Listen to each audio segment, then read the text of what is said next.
नमस्कार दोस्तों। धर्म और आध्यात्म का केंद्र श्री महाकालेश्वर मंदिर उज्जैन, जहां देश विदेश से लाखों श्रद्धालु भगवान महाकाल के दर्शन करने के लिए आते हैं और इसी दर्शन को और भी सुखद और आरामदायक बनाने के लिए महाकाल विकास योजना के द्वारा इस पूरे मंदिर परिसर को एक विश्व स्तरीय के रूप में डेवलप करने का काम कर रही है। इस मंदिर परिसर के अंतर्गत रुद्र सागर और आसपास का एरिया एक बहुत ही विश्व स्तरीय वर्ल्ड क्लास के रूप में डेवलप करने का काम जोरों शोरों से किया जा रहा है और इसीलिए आज की इस वीडियो में हम इस प्रोजेक्ट से जुड़े हर एक लेटेस्ट अपडेट के साथ साथ सभी जरूरी चीज़ों को यहाँ पे बताने की कोशिश करूंगा। वीडियो को पूरा देखना, एंड तक देखना। अच्छा लगे तो लाइक शेयर सब्सक्राइब जरूर करना। कोई भी तरह का क्वेश्चन हो तो आप मैं इंस्टाग्राम पर पूछ सकते हैं, लिंक डिस्क्रिप्शन बॉक्स में दे रखा है तो जरूर पूछे। तो चलिए दोस्तों वीडियो को शुरू करते हैं। सबसे पहले तो मैं ये बता दूं कि श्री महाकाल विकास योजना प्रोजेक्ट जो अभी तकरीबन 2 हेक्टेयर में फैला है और इसी को डेवलप करके इससे 8 गुना यानी कि तकरीबन 16 से 20 हेक्टेयर ज़मीन को विकसित किया जाना है। ऐसे में आप सोच सकते हो कि यह महाकाल कॉरिडोर विकास योजना कितनी बड़ी और कितनी भव्य होगी। इस प्रोजेक्ट के अंतर्गत आसपास का एरिया को तो प्लान तरीके से बनाया ही जाएगा, जिसको मैं बाद में इसके बारे में डिस्क्राइब करूँगा। पर मैं बता दूँ कि इस प्रोजेक्ट के तहत ट्रैफिक प्रबंधन से लेके जितनी भी सुविधाएं होती है सभी आपको यहाँ पर देखने को मिलेगा। मंदिर प्रवेश द्वार बनाए जाएंगे जिससे श्रद्धालुओं को आने जाने में कोई भी तरह का दिक्कत ना हो। तो प्रवेश द्वार को एक बहुत ही विश्व स्तरीय के रूप में बनाया जाना है। दोनों प्रवेश मार्ग जो बनाया जा रहा है उसमें पहला जो प्रवेश द्वार होगा उसे इंदौर से आने वाले श्रद्धालुओं के लिए और पुराने शहर की ओर से जो आएंगे उसके लिए बेगम बाग। इस प्रोजेक्ट की सबसे खास बात यह है कि यहाँ पे सुविधाएं को सबसे प्रायोरिटी के रूप में देखा गया और उसी के तहत डेवलप भी किया जा रहा है। साथ ही साथ रेलवे स्टेशन का भी रीडेवलप करके 2 अंडरपास बनाया जा रहा है ताकि जो श्रद्धालु आए उसको कोई भी तरह का आने जाने में दिक्कत ना हो। सड़क विकास योजना के तहत त्रिवेणी म्यूजियम से लेके 4 धाम मंदिर तक रोड का चौड़ीकरण किया जाना है, जिस पर न सिर्फ सड़क को बनाया जाना है बल्कि इस सड़क को बहुत ही सुंदर तरीके से पैदल छायादार पथ का निर्माण किया जाना है, क्योंकि यहाँ पर काफ़ी सारे लोग पैदल चलते हैं और इसी की वजह से इस पूरे एरिया में, इस पूरे सड़क पर स्ट्रीट लाइट, छायादार पथ, कंक्रीट के चेयर इत्यादि को लगाए जाएंगे ताकि श्रद्धालुओं को आने जाने में कोई भी तरह की दिक्कत ना हो। इसके साथ साथ सभी जरूरी चीज़ों की भी यहाँ पे सुविधाएं होगी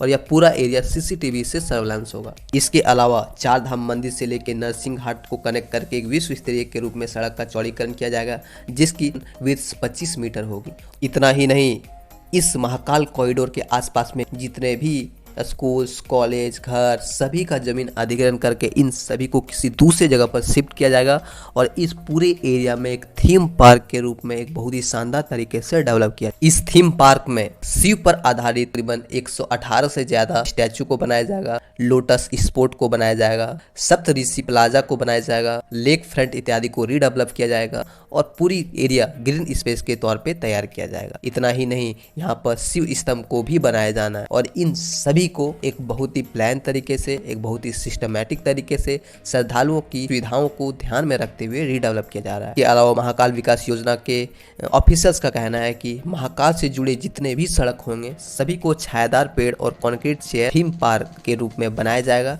जिससे जो भी श्रद्धालु घूमने के लिए आए उसको शिव भक्ति में सम्मिलित होने के रूप में आभास हो। महाकाल कॉरिडोर के अंतर्गत रुद्र सागर का एरिया पूरी तरह से सौंदर्यीकरण किया जाना है, ब्यूटिफिकेशन किया जाना है, जिसके बाद इसी रुद्र सागर को शिप्रा रिवर से कनेक्ट किया जाना है। वहीं ऑफिशियल्स का कहना है कि रुद्र सागर लेक फ्रंट डेवलप होने के बाद महाकाल कॉरिडोर की पूरी तरह से तस्वीर ही बदल कर रह जाएगी, क्योंकि इस मंदिर परिसर में तो बेसिक चीज़ों का निर्माण किया जाना है, बट हाँ जो भी सारे इंफ्रास्ट्रक्चर होंगे वो सभी रिवर फ्रंट पर ही आपको देखने को मिलेंगे। जैसे शॉपिंग मॉल बनाए जाएंगे, एक से एक खूबसूरत आर्किटेक्ट को डिजाइन किया जाएगा, महाभारत थीम पार्क के रूप में डिजाइन किया जाएगा, शिव से जुड़े सभी कैरेक्टर्स को यहाँ पे दिखाया जाएगा। इसके अलावा रुद्र सागर में सस्पेंशन ब्रिज को भी बहुत ही शानदार तरीके से बनाया जाएगा, जहाँ पर लाइट एंड साउंड शो की भी फैसिलिटी होगी और इन सभी प्लेसेस को LED लाइट से डेकोरेट किया जाएगा ताकि रात को भी इसकी भव्यता बरकरार रहे। इसके अलावा महाराजवाड़ा जो कि एक धरोहर के रूप में देखा जाता है उसे भी एक धरोहर के रूप में ही तैयार किया जाना है, रेनोवेट किया जाना है और विश्व स्तरीय के रूप में इसे फिर से एक पहचान बनाया जाना। महाराजवाड़ा को डायरेक्ट महाकाल मंदिर से कनेक्ट करके श्रद्धालुओं के लिए एक सड़क को बनाया जाना है। इस पूरे मार्ग में आपको भगवान शिव से जुड़े सभी अवतारों को देखने को मिलेगा, मुख्य तौर पे ऐसा मोटा मोटी हम बोल सकते हैं कि यह पूरा पार्क एक थीम पार्क के रूप में तैयार किया जा रहा है, जहाँ पे भगवान शिव से ही रिलेटेड सभी कैरेक्टर्स यहाँ पे होंगे, जहाँ पे हर सड़क, हर चौराहे, हर चौक पर आपको भगवान से जुड़े सभी मूर्तियाँ या फिर उससे जुड़े कुछ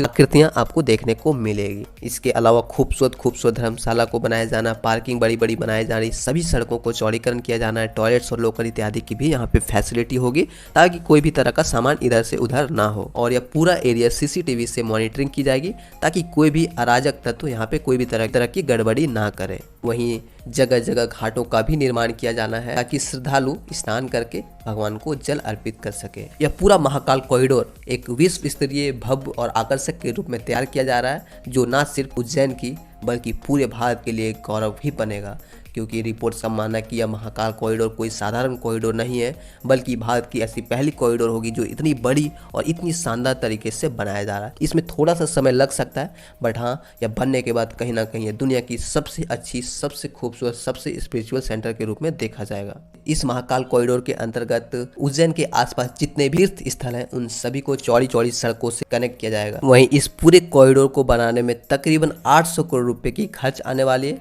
जिसे 20 हेक्टेयर जमीन को पूरी तरह से रीडेवलप किया जाना है। लेटेस्ट अपडेट की बात करूं तो 350 करोड़ तक की काम पूरी हो चुकी है और नरेंद्र मोदी द्वारा इसी मंथ अगस्त में किसी न किसी डेट पे इनॉग्रेशन किया जाना। ऐसे में देखना होगा कि कब तक इनॉग्रेशन होती है। वहीं पूरा काम तकरीबन 2026 से 2028 तक का समय लग सकता है। ऐसे में देखना होगा कि कब तक बनकर तैयार होता है। अभी मुख्य तौर पर सिर्फ और सिर्फ मंदिर परिसर के आसपास के एरिया को रीडेवलप किया जाना है। वहीं 2028 तक भी जरूरी चीज़ों का भी रीडेवलप किया जाना है और विश्व स्तरीय के रूप में बनाया जाना, और देखना होगा कि डेवलप होने के बाद कैसा लगती है। अगर आप इसको गूगल मैप में भी देखेंगे तो आपको पता चलेगा कि काम काफ़ी तेज़ी से हो रहा है। बहुत सारे आपको कंस्ट्रक्शन साइट्स दिखेंगे और जगह जगह पर आपको कुछ ना कुछ नए नए चीज़ों का निर्माण होते हुए देखे जा सकते हैं। ऐसे में अगर आपको देखना है तो आप आज ही अपने गूगल मैप में चेक करें और देख सकते हैं कि अभी कैसा दिख रहा है। यही चीज़ आप 2026 से 2028 तक का समय में देख सकते हैं। यह पूरा कॉरिडोर बदला बदला सा लगेगा, जैसा कि मैंने अपने वीडियोस में दिखाया। तो होप करते हैं कि वीडियो अच्छा लगा होगा। अच्छा लगा तो लाइक, शेयर, सब्सक्राइब जरूर करें। कोई भी तरह का क्वेश्चन पूछना हो तो आप हमें इंस्टाग्राम पर पूछ सकते हैं, लिंक डिस्क्रिप्शन बॉक्स में दे रखा है, तो ज़रूर पूछें। तो चलिए दोस्तों, मिलते हैं नेक्स्ट वीडियो में। जय हिंद।